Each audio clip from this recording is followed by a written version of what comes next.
Assalamualaikum warahmatullahi wabarakatuh. Alhamdulillahirabbil alamin, hamdan wa syukran lillah, amma ba'du. Yang saya hormati Bapak dosen selaku pembimbing mata kuliah Fikih Jinayat. Izin memperkenalkan diri, nama saya Fuadul Ihsan dari Prodi HKI 4. Di sini saya akan menjelaskan rangkuman saya yang Bapak berikan dari video di YouTube. Langsung saja. Bismillahirrahmanirrahim. Jinayat menurut bahasa ad-danbu wal jurmu, yang artinya ad-danbu dosa wal jurmu pelanggaran. Atau secara globalnya, jinayah secara bahasa tindakan yang dapat mengakibatkan dosa yang diakibatkan melanggar perintah Allah Subhanahu wa taala. Selanjutnya, jinayah secara istilah adalah suatu tindakan yang diharamkan oleh Allah Subhanahu wa taala. Tindakan tersebut berkaitan dengan harta benda atau nyawa seseorang. Hukum taklifi jinayah. Kullu udwanin ala nafsin au badanin au malin muharramin syar'an. Yang artinya setiap kali permusuhan yang dapat menghilangkan nyawa seseorang atau mengakibatkan luka atau hubungan dengan harta benda. Kemudian selanjutnya macam-macam jinayah. Macam-macam jinayah di sini terbagi 3 bagian. Yang satu al-jinayatu ala nafsi, atau jinayat yang sampai menghilangkan nyawa seseorang atau pembunuhan. Yang kedua al-jinayatu ala maduna nafsi wahya al-isobatu allati la tazhaqur roh. Yang kedua jinayat tidak sampai menghilangkan nyawa seseorang. Yang ketiga jinayat kepada janin. Jadi jinayat kepada janin itu orang yang hamil dipukul sampai dia menggugurkan kandungannya. Yang kesatu adalah al-qatlul amdu wa hiya ad-darbu bi muhaddadin aw ghairu muhaddadin.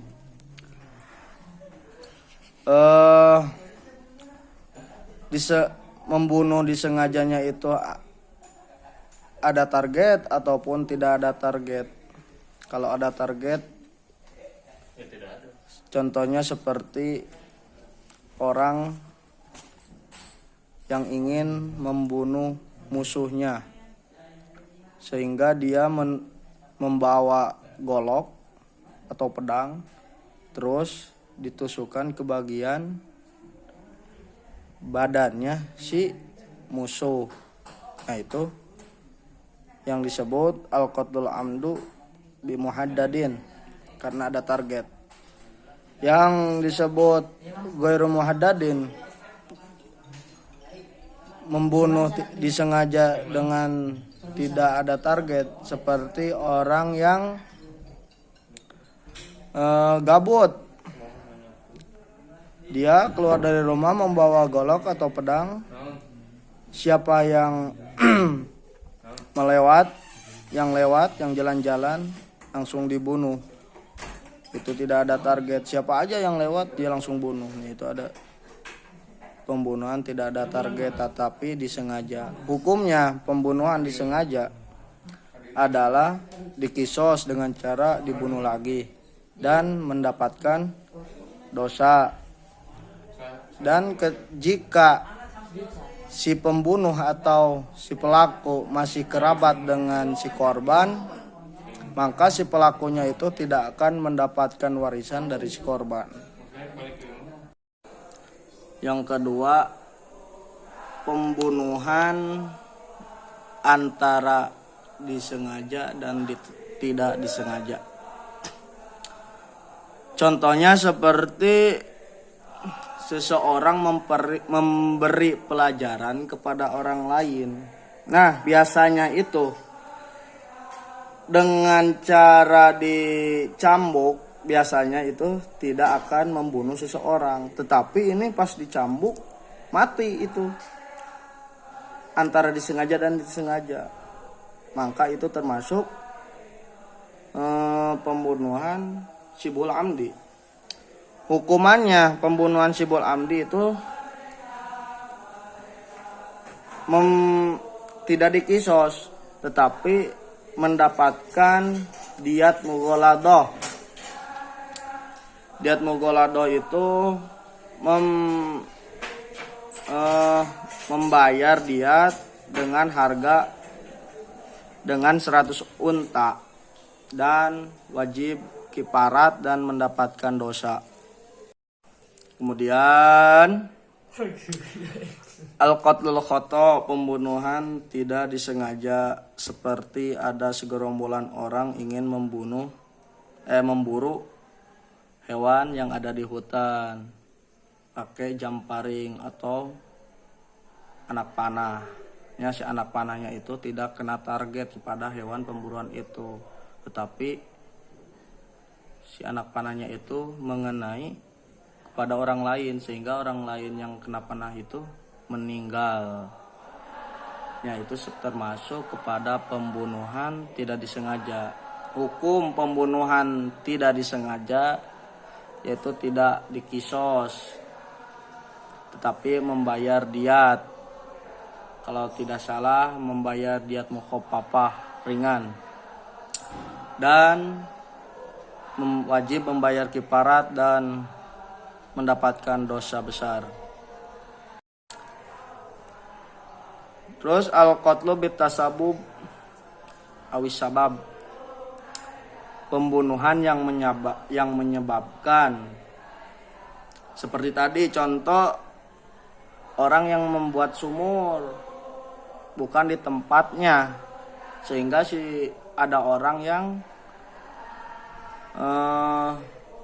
dilelap, dikecemplung ke sumur yang dia buat. Nah, itu termasuk pembunuhan bitasabub atau menyebabkan hilangnya nyawa seseorang, tapi tidak ada niat untuk menghilangkan nyawa seseorang. Hukumnya adalah membayar diat, tidak berdosa karena tidak ada maksud untuk membunuh, dan tidak wajib kifarat. Menurut Imam Malikiyah dan Syafi'iyah dan kebanyakan umat Hanabilah, ketika pembunuhan ada maksud itu termasuk kepada syibhu amdin dan amdin. Kalau tidak ada maksud itu termasuk kepada khoto, tidak disengaja. Selanjutnya pertemuan kedua menerangkan tentang al-jinayatu ma duna nafsin. Jinayat berhubungan tidak sampai menghilangkan nyawa seseorang. Di sini terbagi menjadi dua bagian antara disengaja dan tidak disengaja. Jika jinayat maduna nafsin disengaja, maka hukumannya wajib dikisos. Penegak hukum maka wajib menegakkan kisos. Seperti si pelaku memotong tangannya si korban, maka si pelakunya itu harus wajib dikisos dengan cara dipotong lagi tangannya. Bagian kedua dari al-jinayatu ala madunan nafsi, jinayat tidak sampai menghilangkan nyawa seseorang, yaitu al-khoto, tidak disengaja. Jika seseorang memotong tangannya orang lain dengan tidak disengaja karena dengan alasan apapun motongnya, seperti di pasar ada orang yang sedang berjualan daging sepertinya. Si penjual itu lagi motong dagingnya, daging ayam seperti. Terus ada si pembeli yang mau memberikan uang kepada si penjual. Tiba-tiba si petok atau goloknya itu mengenai tangannya si pembeli. Nah, itu tidak ada kesengajaan. Lalu si tangan si pembeli itu jadi potong. Maka hukumannya adalah dengan membayar diat. Kemudian jinayat terhadap janin. Jika seseorang memukul janin yang hamil baik dengan alat ataupun alat, maka dia yang melakukannya wajib membayar guroh atau 5% onta.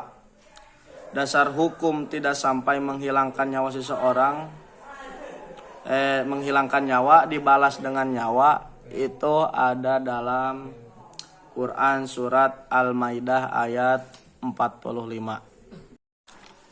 Selanjutnya pertemuan ketiga tentang jinayah ala maduna nafsin.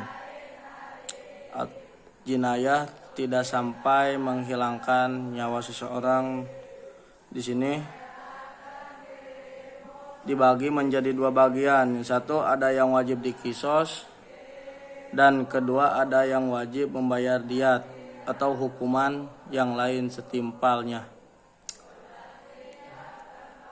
Syarat-syarat orang yang wajib dikisos di sini terbagi menjadi 6. Yang ke satu, perlakuannya disengaja.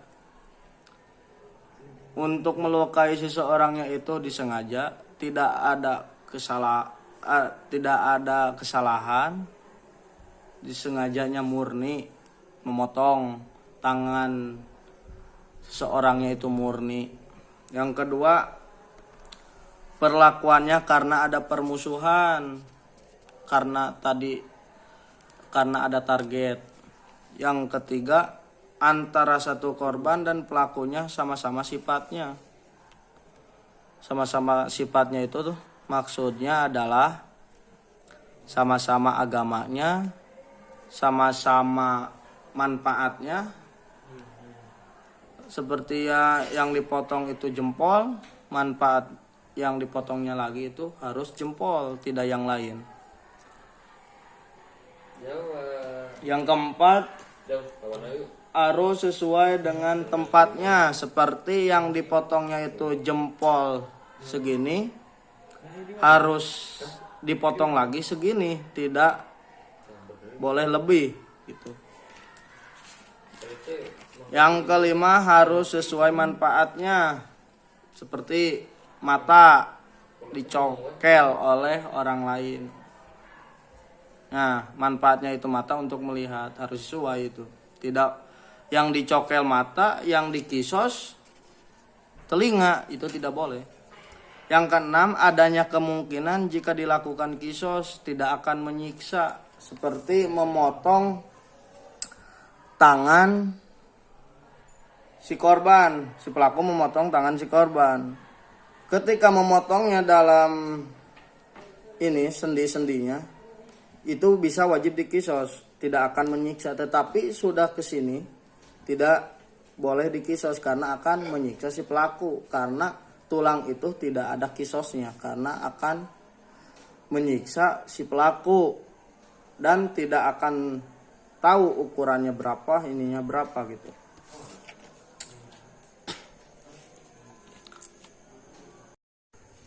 Terus selanjutnya ayakun alpilu udwanan. Tidak disebut permusuhan jika orang yang satunya lagi gila.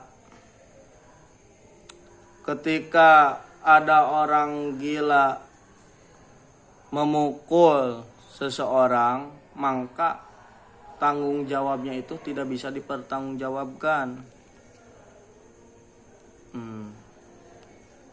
Atau orang yang belum baligh, anak-anak, itu tidak akan bisa dikisos. Selanjutnya orang yang tidak wajib dikisos itu seperti orang yang menjalankan tugas pejabat atau raja, seperti orang terpidana hukuman mati. Ketika orang yang menembak hukuman matinya itu atau polisinya itu tidak wajib dikisos karena ada dalam perintah jabatan atau raja itu. Selanjutnya kaunul muzani alaihi mukafian lil jani. Antara satu korban dan pelaku sama-sama sifatnya, harus sama dari agamanya. Seperti ada orang yang memotong tangan orang lain, tetapi si korbannya Islam, si pelakunya bukan Islam, maka si pelaku tersebut tidak wajib dikisos karena beda dalam agamanya. Yang kedua, at-takafu fil adad, harus sama bilangannya. Jika ada seseorang dipotong tangannya, tapi yang memotongnya itu jumlahnya lebih dari satu, seperti tawuran, ada orang yang tawuran, terus ada korban satu yang kepotong tangannya, maka tidak wajib dikisos orang tersebut. Beda lagi kalau gini, lagi tawuran, 3 orang yang tawuran, jadi 6, 3 orang yang tawurannya. Nah, yang korban 1, tapi tangannya potong, kakinya potong, sama telinganya potong. Nah, itu bisa dikisos. Mana yang tangannya yang memotong, yang telinganya siapa yang memotong, kakinya siapa yang memotong, itu bisa dikisos. Kalau tangannya potong 1, terus jumlah pelakunya 3, itu tidak bisa dipotong karena tidak tahu siapa yang memotong. Sebelah sini, sebelah situnya, jadi tidak bisa dikisos. Tetapi menurut Imam Malikiyah, jika ada masa menyerang seseorang sampai dia hilang anggota tubuhnya seperti tangan, kaki, dan mata, jika masa tersebut tidak diketahui siapa yang memotong kaki, tangan, dan matanya, maka si pelaku wajib dikisos semuanya. Seperti si pelakunya jumlah 3 orang, maka yang 3 orang itu harus wajib dikisos semuanya. Matanya cokel dan kakinya dipotong gitu. Jika ketahuan siapa yang memotong tangannya, siapa kakinya, maka dikisos sesuai yang memotong gitu. Tetapi menurut Imam Hanafiyah, jika si pelaku lebih dari 1, maka tidak wajib dikisos. Sebagaimana yang saya tadi jelaskan atau sebutkan, maka tidak wajib dikisos melainkan harus bayar diat dengan cara berpatungan. Selanjutnya pertemuan keempat, macam-macam jinayat ala maduna nafsin. Di sini terbagi menjadi 3 bagian. Jinayat memotong sampai putus,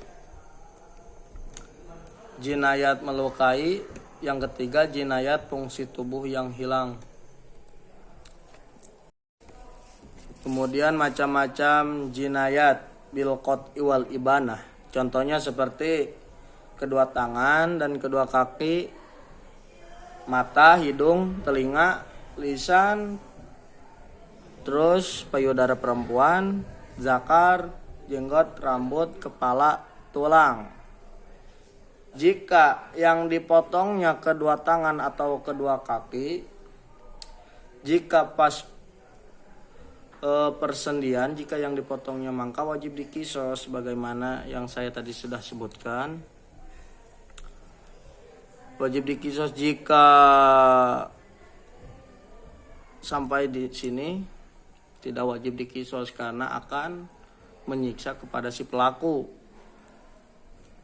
Yang kedua, mata. Menurut Hanafi dan Imam Syafi'i, ada orang pincang tapi punya mata, tapi yang berfungsi cuman yang kanan doang, tetapi dia mencongkel mata orang sehat, maka wajib dikisos sekalipun dia tidak bisa melihat dan berjalan. Di sini bukan sifatnya, tetapi tempatnya, gitu kata Bapak juga. Menurut Imam Hanabilah, sebaliknya dari madhab Hanafi dan Syafi'i. Menurut Imam Hanabilah, menurut Imam Syafi'i tadi juga, jika ada orang yang pincang atau matanya lolong tetapi mencongkel mata yang sehat, maka itu diwajib dikisos. Tapi menurut Imam Hanabilah itu tidak wajib dikisos, tapi membayar diat.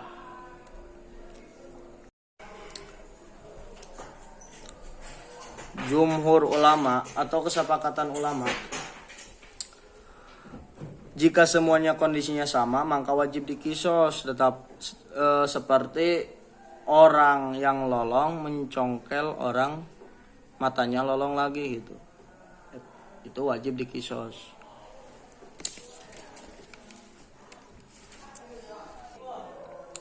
Kemudian anggota tubuh hidung, jika memotong hidung sebelah depannya doang, yang ini itu wajib dikisos. Jika sampai ke tulangnya itu tidak wajib dikisos karena tidak tahu ukurannya sampai mana dan akan menyiksa kepada si pelaku. Itu menurut Hanafiyah wajib dikisos dengan syarat harus persis. Bisa dikisos menurut Hanafiyah walaupun sampai tulang juga, tapi harus persis. Selanjutnya telinga, kalau ada bagian tulangnya, kata Imam Syafi'i, maka membayar diat. Tidak ada pengaruhnya si pelaku jika telinganya ditindik atau bolong, tidak ada pengaruhnya untuk dikisos, maka wajib dikisos. Maksud, jadi jika ada preman memotong, kan preman suka bolong ininya telinganya, memotong telinganya yang lagi berjalan, yang lagi jalan-jalan, nah itu tidak akan menggugurkan wajib kisosnya, maka tetap harus wajib dikisos. Selanjutnya lisan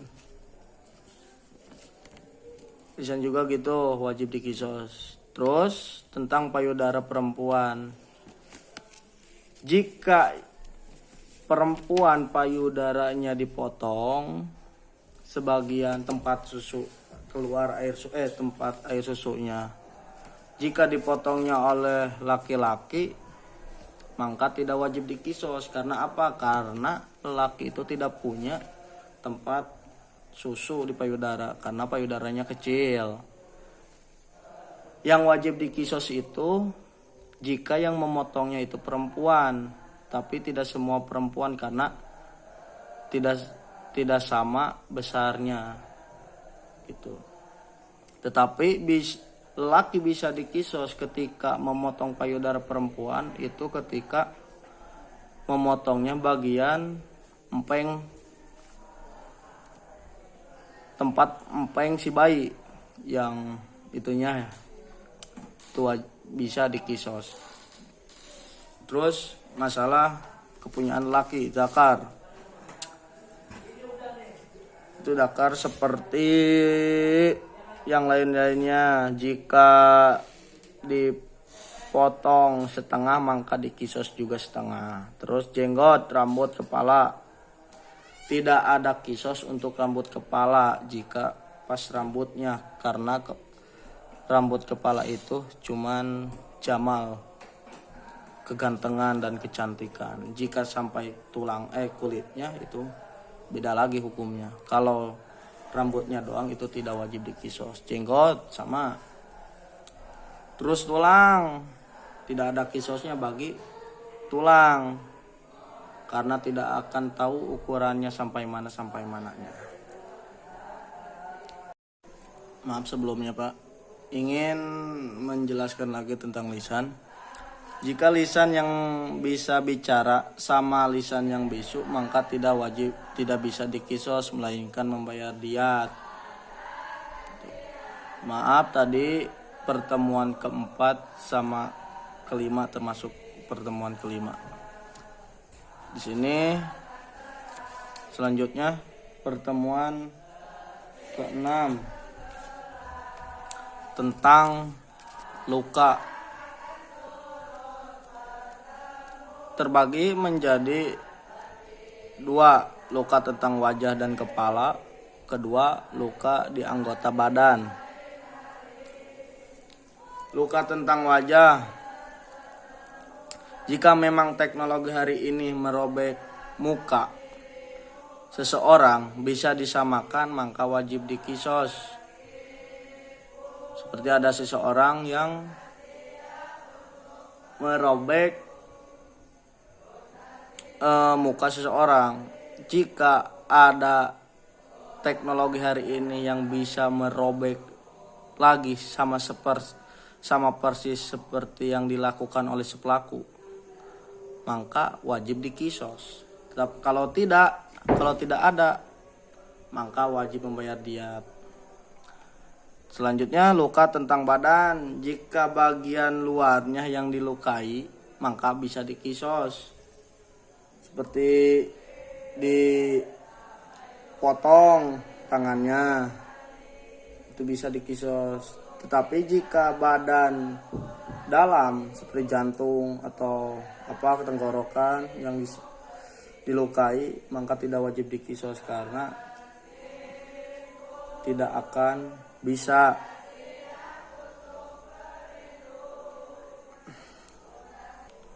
Karena tidak bisa disamakannya.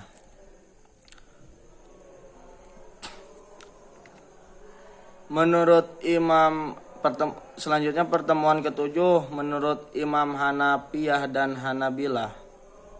Pertemuan ketujuh tentang ruksaknya fungsi atau manfaat. Menurut Hanafiyah dan Hanabilah, kalau penglihatan harus dikisos, pendengaran sama harus dikisos, perasa juga harus dikisos. Menurut Syafi'iyah cuman dua yang wajib dikisos, cuma mata dan telinga. Tetapi menurut Hanafiyah pada batas mata sampai tidak bisa melihat, maka harus dikisos. Selanjutnya jinayat tidak disengaja, maka dia wajib membayar diat atau dengan denda yang lain yang setara. Seperti membeli unta 100, tetapi di Indonesia tidak ada unta sepertinya, maka disetarakan saja berapa puluh juta 100 unta itu, berapa 100 juta harga unta tersebut, harus dibelikan sama persis dengan harga unta tersebut. Sekian dari saya, mohon maaf bila ada kesalahan, mohon dikoreksinya sebesar-besarnya oleh Bapak. Wallahu a'lam bishawab. Assalamualaikum warahmatullahi wabarakatuh.